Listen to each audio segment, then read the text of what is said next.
안녕하십니까, 농사백단입니다.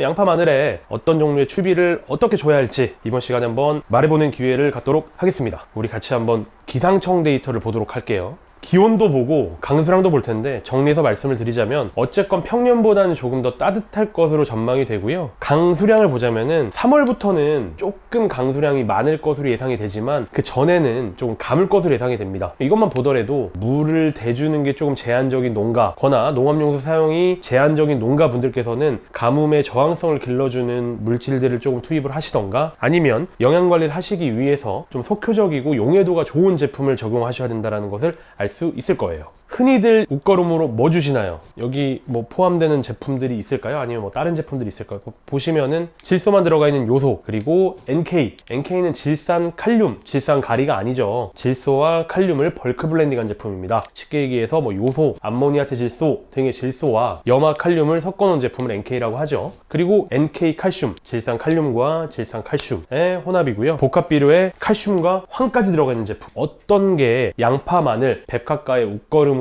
적당할지 한번 같이 살펴보도록 하겠습니다. 우선 마늘과 양파, 백합과의 양분 흡수 패턴에 대해서 설명을 드리고 싶은데 질소, 인산, 칼륨, 칼슘, 마그네슘, 황이죠. 뭐가 제일 많아 보이세요? 밑에 부분은 지하부예요. 구가 흡수하는 양이고요. 위에 부분 이제 잎이 흡수하는 양인데요. 전반적으로 제일 큰 건 칼륨입니다. 칼륨이 제일 더 높게 있잖아요. 하지만 우리는 양파에, 그리고 마늘종 때문에 마늘을 키우시진 않잖아요. 혹시나 마늘종 때문에 마늘을 키우시는 분이 있다면 죄송하지만 이 그 부분을 조금 더 집중도 있게 봐주셔야 될 것 같은데, 질소가 칼륨보다 더 많이 흡수하고 있다. 그래서 실제로 십자가과랑 좀 유사한 패턴인 것 같아요. 십자가과도 그렇고 인경체류라고 하죠. 뭐 대파, 쪽파, 마늘, 양파 전부 다 좀 고질소의 함량을 가진 걸로 밑거름도 처리하시고 고질소의 함량을 가지신 걸로 웃거름을 처리하시는데 언뜻 보기엔 맞아 보입니다. 질소가 제일 많이 들어가니까. 하지만 질소가 과잉됐을 때도 문제점은 뒤에 자세하게 말씀드리도록 하겠습니다. 어쨌건 질소가 지하부에 한해서는 질소가 칼륨보다 더 많이 흡수가 되어야 한다. 그리고 그 다음 흡수가 되어야 하는 게 인산이 아니라 칼슘이네요. 또 칼슘도 굉장히 중요한 역할을 하고 있다라고 저희가 생각할 수 있을 것 같고, 인과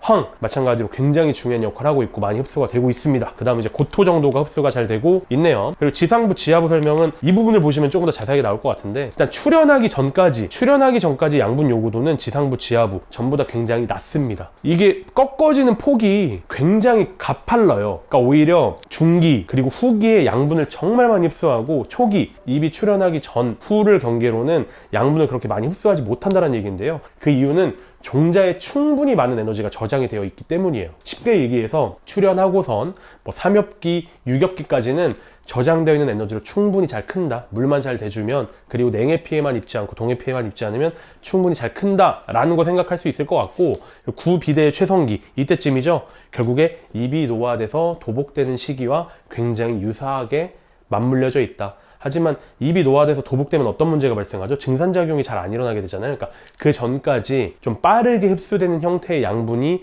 양파, 마늘의 체내에 충분히 많이 저장이 되어 있어야 한다. 충분히 많이 저장이 되어 있으면 그것이 잎이 도복이 됨으로 해서 그 저장되어 있는 양분들과 동화산물들이 구 쪽으로 집중이 되고 비대시키는 형태의 양분 관리를 하셔야 된다라는 겁니다. 결국에 양분 관리의 중점 시기는 지상부가 정말 비대가 잘 되는 시기, 75일부터 125일까지 50일 동안, 지금 한참 이제 추비 던지실 기간입니다. 그 이후에 구 비대 시기는 추비 던지고 나서, 도복하고 나서도 구가 비대되는 거니까 추비 던지고 나서 양파, 마늘을 수확할 때까지의 50일 동안 구 비대가 충분하게 된다. 양파, 마늘은 결국 100일의 법칙입니다. 4달이라고 보면은 5월 달에 수확을 한다고 하면 2월부터 양분 관리가 중점적으로 들어가야 된다는 거죠. 정식을 언제 하시는지 모르겠어요. 정식하고 나서부터 해빙이 되는 2월까지는 저장 양분으로 가는 겁니다. 물론 그 시기에도 저희가 기비를 충분하게 던져주면서 냉해도 예방하고 동해도 예방해야 되지만, 실제로 고품질 다수확을 만드시기 위해서는 수확하기 직전인 3개월, 4개월 동안의 양분 관리가 정말 중요하다. 지상부 키우는 거 일어나고 난 다음에 도복되고서 본격적으로 구비대가 되어야 된다 라는 거 다시 한번 강조해서 말씀을 드리도록 하겠습니다. 요거 정말 중요해요. 구비대 최성기 이후 공급되는 양분은 동화산물 전류를 고려했을 때 생산량에 큰 영향이 없어. 말이 어렵잖아요. 결국 그냥 그렇게 생각하시면 돼요. 도복하고 나면은 어차피 잘 못 빨아들인다. 도복하고 나면 못 빨아들이니까 도복하기 전까지 최대한 빨아들일 수 있게 빨리 용해가 되고 빨리 흡수가 되는 형태의 양분을 공급해야 된다. 그리고 아까도 말씀드렸죠. 지상부, 지하부 비대기에 특히 중요한 양분은 칼륨보단 질소다. 어느 정도 고질소 작물인 건 분명하다라고 이해해 주시면 되겠습니다. 정리해서 말씀드리면 기비량은 조금 줄이실 필요가 있다. 아직까지 300평 기준으로 120kg, 200kg 주시는 분들 있으십니다. 추비 많이 안 주시고 300평 기준으로 6포, 10포 이렇게 주시는 분들이 있는데, 그런 분들께서는 차라리 비료를 바꾸시지 않을 거면은 기비양을 줄이시고 그 비료를 추비로 쓰시는 게 더 낫다라는 겁니다. 왜냐하면 기비, 결국 2월까지 크는 거는 기비의 역할도 굉장히 중요하지만 양분 그렇게 많이 안 빨아들이잖아요. 저장되어 있는 에너지로 크는 거다. 그렇기 때문에 기비양은 어느 정도 줄이셔야 된다. 그리고 2월부터 2월, 3월, 4월 이렇게 총 3달, 4달 동안은 추비로 정말 많은 양분을 적기적시에 공급을 해야지 지상부도 잘 키우고 도복하고 난 다음에 지하부도 충분히 키울 수 있다라는 겁니다. 그러면 이제 공급하는 시기와 공급하는 패턴은 어느 정도 이해되셨을 것 같아요. 기비 줄여야 되고 추비를 잘 던져야 된다. 오케이, 그러면 기비는 끝났는데 이제 추비하실 시즌이잖아요. 그럼 추비를 뭐를 주는 게 맞는 거냐? 아까 전에 봤잖아요. 이런 종류들이 있는데 이런 종류들 중에서 어떤 제품, 어떤 비종을 주는 게 양파 마늘의 추비에 좋냐를 우리 한번 같이 얘기해 보자고요. 뭐 질소부터 인산, 칼륨 그리고 미락 요소의 역할인데요. 질소 부분 보시면은 또 뭐 다 높이네요, 오히려. 하지만 구의 경도라든가 중량 감소되는 거라든가 발화가 조금 지연되는, 생식 생장이 조금 지연되는 부분에서 안 좋은 역할을 끼치는 건 맞습니다. 질소를 조금 더 자세하게 보시면 요소만 추비로 공급했을 때 그때 어떤 일이 일어날지 우리가 한번 보자고요. 수확량이 오히려 떨어지게 됩니다. 아무리 양파와 마늘이 백합가가 고질소를 요구하는 작물이라고 하더라도 기비도 많이 넣으신 상황에서 요소만 주시면 추비로 질소만 계속 주시면은 오히려 수확량이 떨어져요. 보시면 질소질이 증가할수록 생체중이 감소하고 있는 패턴을 보실 수 있습니다. 너무 많은 질소가 들어가는 게 오히려 구의 크기를 작게 하고 수확량 자체를 줄인다라는 거죠. 냉해 피해도 증가하게 되고요. 병해도 증가하고 저장성도 감소하고 생체중 감소하고, 그리고 타양분과 또 이제 기량작용을 통해서 타양분 흡수를 잘 못하게 돼요. 특히나 요소 같은 경우는 양파, 마늘이 또 많이 먹어야 되는 칼륨, 칼슘, 마그네슘, 기타 양이온, 미락 요소들의 흡수를 방해하는 기량작용이 일어나기 때문에 타양분의 부족 증상이 일어나게 됩니다. 그리고 당연히 타양분이 부족하고 이런 안 좋은 현상들이 일어나니까 영양제 사용을 많이 할 수밖에 없게 되죠. 영양제 사용을 부정하는 건 아니지만 과잉되는 영양제 사용은 어쨌건 작물에 안 좋은 걸 떠나서 농경비를 너무 많이 심하게 부담되게 만들기 때문에 영양제 사용을 줄이는 것도 우리가 조금 고려를 해봐야 하는데, 실제로 요소만 공급됐을 때 뭐 요거 보시면은 파란색과 초록색 보시면은 썩은 병이 큰 폭으로 증가하고 있는 걸 보실 수 있는 거죠. 왜? 질소만 줬으니까요. 질소는 내병성을 약화시키니까요. 그리고 영양생장을 촉진하게 되니까요. 충분히 종자, 구 쪽의 발달을 충분히 못하게 만든다는 거죠. 저해시키는 겁니다. 그럼 이제 요소 봤으니까 그 다음 순서는 NK였죠. 하지만 이거는 NK가 질상 가리는 아니라는 거 다시 한번 말씀을 드리고, NK는 요소와 염화가리가 블렌딩된 제품이고, 제가 계속 말씀드렸지만 염화가리의 염소는 올바른 양분 소스가 아니다 라는 거 굉장히 많이 강조드렸습니다. 어쨌건 NK만 공급했을 때 마찬가지입니다. 냉해 증가하고 병해 증가하고 영양제 사용량도 증가하겠죠. 왜? 질소와 가리만 공급됐으니까요. 당장 지금 필요한 인산도 없고요, 뭐 칼슘도 없고요, 황도 없고요, 마그네슘도 없고 미락 요소 다 없네요. 그죠? 그리고 저장성도 떨어진다. 아직까지 NPK는 밑거름, NK는 웃거름, 특히나 양파 마늘 농가분들께서 그렇게 많이들 말씀을 하시고 그렇게 적용을 하시는데, 전 이 NK이 아쉬운 게 황과 칼슘, 인이 특히나 아쉽다라는 거 다시 한번 강조를 드립니다. 그래프 한번 살펴볼까요? 요 그래프 한번 살펴보도록 하겠습니다. 토양 내 가리의 함량, 결국에 가리 공급량이라고 봐주시면 될 것 같고요. 가리가 많아지니까 위의 그래프는 뭔가 수확량이 증가하고 있어요. 근데 가리가 많아진다고 하더라도 밑에 그래프 보시면 수확량이 그렇게 크게 증가하지 못하고 있습니다.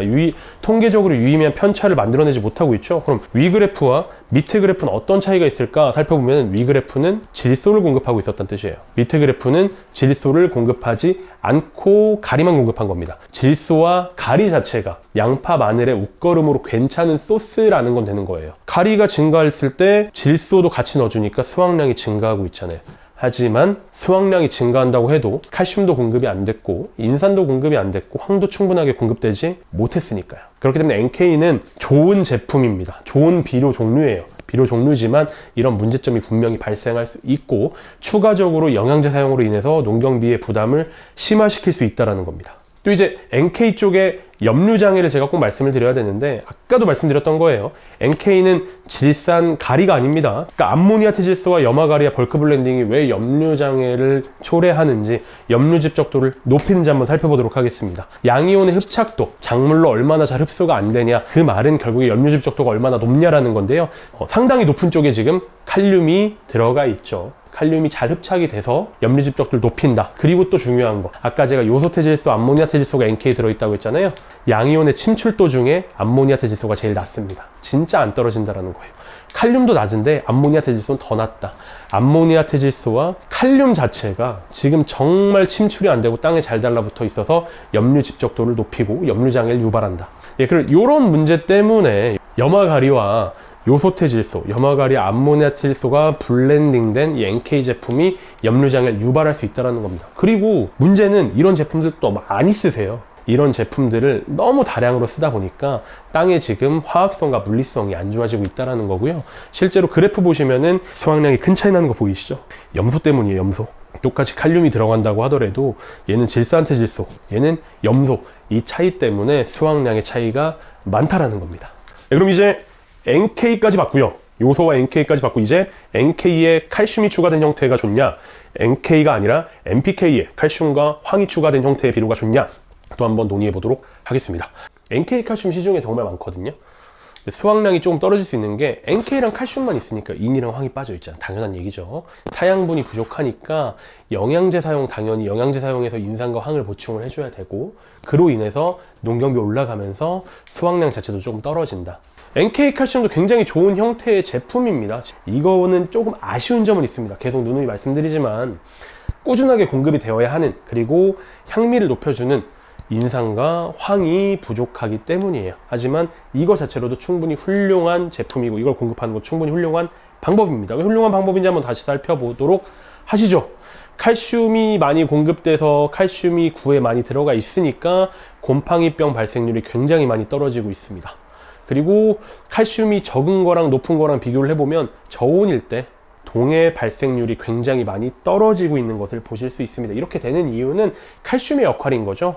칼슘 자체가 이렇게 팩틴 결합, 세포벽과 세포벽 사이를 끈끈하게 고정해 주기 때문에 세포끼리의 결합력을 높이고, 결합력이 높아지니까 내병성이 증가하고 과피도 강화되고 저장성이 증가가 되고 저항성도 높아진다. 칼슘 굉장히 중요하다 라는 건데, 땅에 뿌리는 칼슘이니까 굉장히 좋은 방법이고 굉장히 좋은 패턴으로 주시는 거지만 조금의 아쉬운 점은 있다. 그 조금의 아쉬운 점은 뒤에 더 자세하게 말씀드리도록 할게요. NK와 칼슘이 같이 들어있는 제품을 공급하는 건 굉장히 좋은 방법인데, 간혹가다 그런 분들 계세요. NK 쓰시면서 난 이제 밑거름으로 칼슘을 던져놨기 때문에 그냥 NK만 써도 충분하다. NK 칼슘은 비싸고 NK는 그거보다 저렴하니까 NK 칼슘이 아니라 칼슘 그냥 미리 던지고 NK를 쓰겠다. 그래서 뭐 쓰셨는데요? 물어보면은 뭐 나는 석회 썼다. 난 석회 유황 썼다.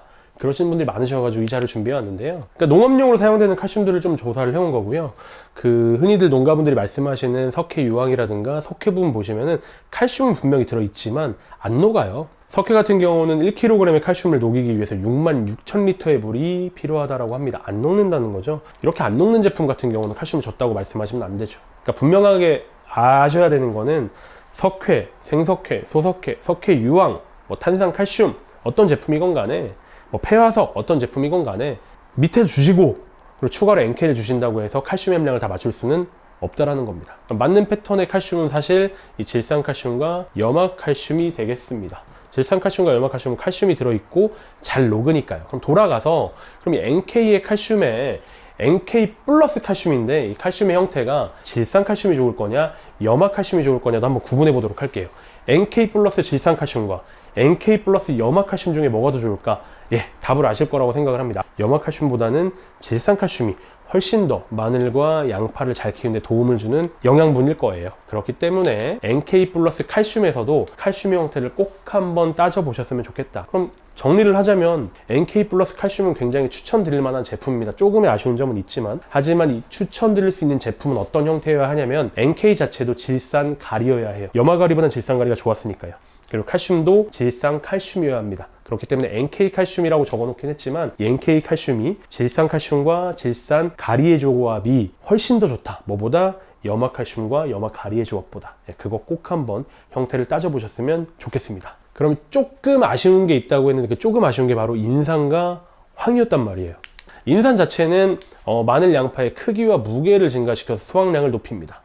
실제로 보시면은 인산을 주니까 수확량도 증가하고 있고, 인산을 많이 줄수록 중량도 늘고 있고요. 인산을 많이 줄수록 크기 자체도 증가하고 있습니다. 그리고 인산은 저장성이랑도 굉장히 크게 관련이 되어 있어요. 요거는 다른 약물도 마찬가지인데요. 보통 우리가 저장성 얘기하면 칼슘만 따지는데 사실 칼슘뿐만 아니라 인산도 굉장히 중요한 역할을 합니다. 저장성에. 실제로 보시죠. 저장 중 무게 감소가 인산을 주면 줄수록 무게 감소되는 비율이 줄어듭니다. 마찬가지로 인산을 주면 줄수록 저장 중에 썩는 비율도 줄어들게 됩니다. 이 그래프도 마찬가지의 그래프죠. 인산을 색깔 구분하면서 인산을 많이 주어봤어요. 나머지 뭐 구분한 거는 질소의 실비량인데요. 그것까지는 안 보셔도 될 것 같고, 어쨌건 왼쪽을 보시건 오른쪽을 보시건 인산이 많이 들어갈수록 저장 중에 냉해 피해를 덜 입는다. 어쨌건 인산 자체는 저장성도 증가시키고 수확량도 증가시킨다 라는 거예요. 그럼 인산이 왜 이런 역할을 하냐, 이것 때문인데요.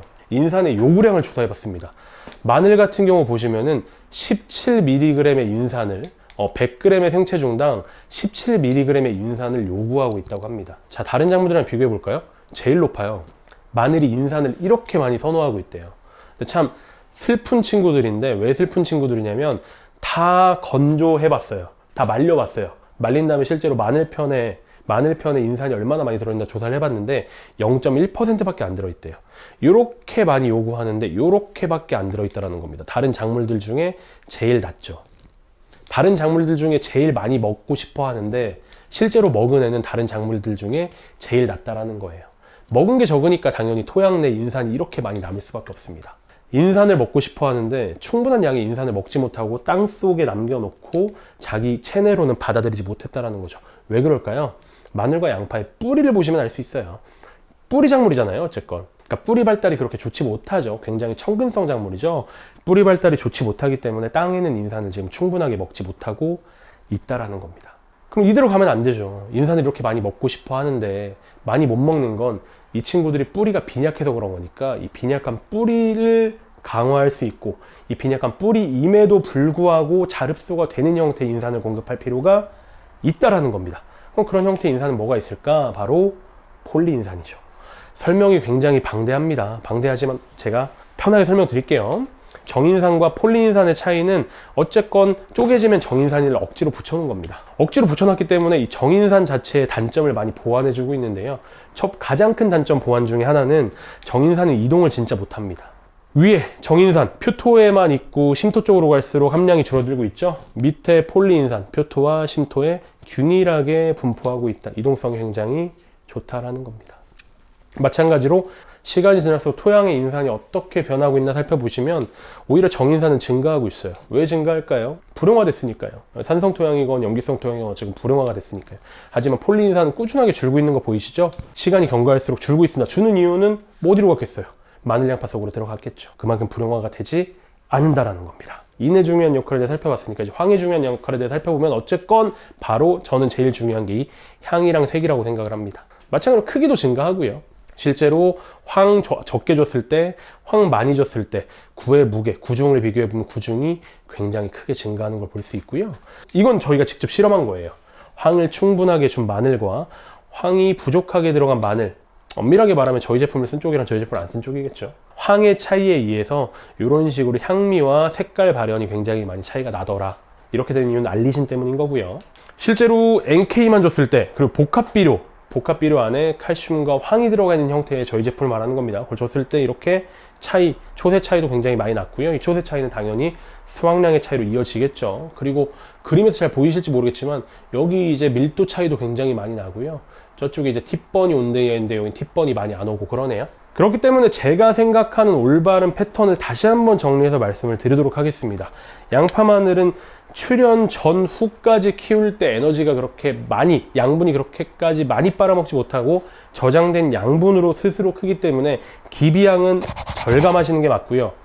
추비를 2월부터 4월에 걸쳐서 충분히 공급을 하시고, 충분하게 공급을 하시는데 맞는 형태는 제가 생각했을 때는 처음 1, 2회 정도는 복합비료, 인산이 들어가 있는 복합비료를 주시기를 적극 권장을 합니다. 근데 물론 이 복합비료엔 당연히 황과 칼슘이 추가로 들어가 있으면 좋겠죠. 그 다음 마지막 한 번, 두 번 정도는 조금 더 빠르게 흡수가 될 필요가 있겠죠. 왜냐하면 도복 직전이니까. 도복되기 전까지 빠르게 작물 체내로 흡수가 되어 있어야 되잖아요. 그렇기 때문에 흡수율이 좋고 빠르게 용해가 되는 NK 칼슘 형태 또는 질소와 칼슘 형태, 더 구체적으로 말씀드리면 질산칼슘이나 질산칼슘과 질산칼륨이 혼합된 제품을 쓰시기를 적극 권장드립니다. 마지막으로 연면시비 얘기를 조금 해볼 건데요. 사실 양파 재배하시는 분들께서, 양파만을 재배하시는 분들께서 어려움을 겪으시던 것 중에 하나가 또 이제 냉해죠. 냉해가 지나고 나면 또 이제 비가 안 오고 뭐 그렇게 했을 때 가뭄 스트레스, 그것도 한참 지나고 나면은 갑자기 더워지니까 고온장애, 일소진상, 이런 것 때문에 많이들 고민을 하셨습니다. 그래서 이럴 때는 사실 생리활성 물질의 투입이 굉장히 많이 도움을 줄 수 있습니다. 생리활성 물질의 투입으로 인해서 세포 내에 있는 활성산소를 줄이면은 세포의 노화도 방지하고 세포의 죽음, 세포의 괴사도 방지할 수 있으니까요. 그 제품이 저희의 바이오트랙이라는 제품인데요. 실제로 바이오트랙을 처리된 곳과 안 된 곳을 비교했을 때 똑같이 서리빨 피해를 받았을 때 이렇게 냉해 저항성이 좋아졌다라는 거 살펴보실 수 있고요. 작물 세포 내부, 내외부에 이렇게 활성산소가 축적이 되면은 세포 자체가 괴사하면서 그 부분부터 병이 온다라고 하거나 그 부분부터 무너지는 증상이 일어나게 되는 건데요. 세포 괴사라고 하죠. 그런 증상을 완화해 줄 수 있다는 거죠. 생리활성 물질, 바이오트랙에 들어있는 생리활성 물질 자체가 이렇게 활성산소를 제거해 주는 역할을 하니까요. 바이오트랙에 생리활성 물질이 처리된 처리구와 대조구를 비교해 보도록 하겠습니다. 점점 온도가 떨어지고 냉해 피해가 입으니까 아무것도 안 뿌린 데는 다 지금 죽어가고 있어요. 활성산소 축적으로 세포가 괴사되고 있는데요. 바이오트랙에 생리활성 물질이 처리된 쪽은 냉해 저항성이 커졌기 때문에 생존율이 굉장히 증가했다는 사진을 보실 수 있습니다. 요거는 이제 냉해 피해보다는 가뭄 저항성, 실제로 물을 충분하게 공급을 못했을 때 가뭄에 의해서 피해를 많이 입으시는데, 바이오트랙의 생리활성 물질 자체는 저온 저항성도 높여지지만 가뭄 저항성도 높여진다. 그러니까 생리활성 물질 자체가 스트레스의 내성을 키우는 겁니다. 그러니까 환경적인 변화가 오면은 식물 자체가 스트레스를 입으면서 식물의 스트레스 호르몬들이 나오게 되죠. 에틸렌이라든가 ABA들이 나오게 되는데 그것들이 세포 괴사까지 이어지게 되는 게 문제가 되는 거고요. 이런 기작을 차단하는 것이 바로 바이오트랙의 생리활성 물질이라는 겁니다. 이번 영상은 여기까지고, 어쨌건 제가 강조드리고 싶은 거는 마늘 양파의 추비를 던지는 패턴과 추비를 던지는 비중이었습니다. 기비량은 절감하시고 추비는 충분히 주시되 초반과 중반 1차와 2차 추비 정도는 복합비료에 질산칼슘과 황산칼륨이 들어가 있는 형태의 제품을 주시는 것을 적극 권장드리고요. 마지막 세 번째, 네 번째 패턴 같은 경우에는 질산칼슘 혹은 질산칼슘과 질산칼륨의 혼합 제품을 주시기를 권장드립니다. 그리고 또 일기상의 이유로 저온 저항성을 키워야 되고 가뭄 저항성을 키워야 되고 할 때는 어쨌건 생리활성 제품을 주셔야 되는데, 생리활성 제품도 야라의 생리활성 제품이면 믿고 쓰실 수 있을 거 아니에요. 그래서 야라의 생리활성 제품인 바이오트랙도 연면 시비로 적극 권장을 드리도록 하겠습니다. 이번 영상 여기까지입니다. 감사합니다.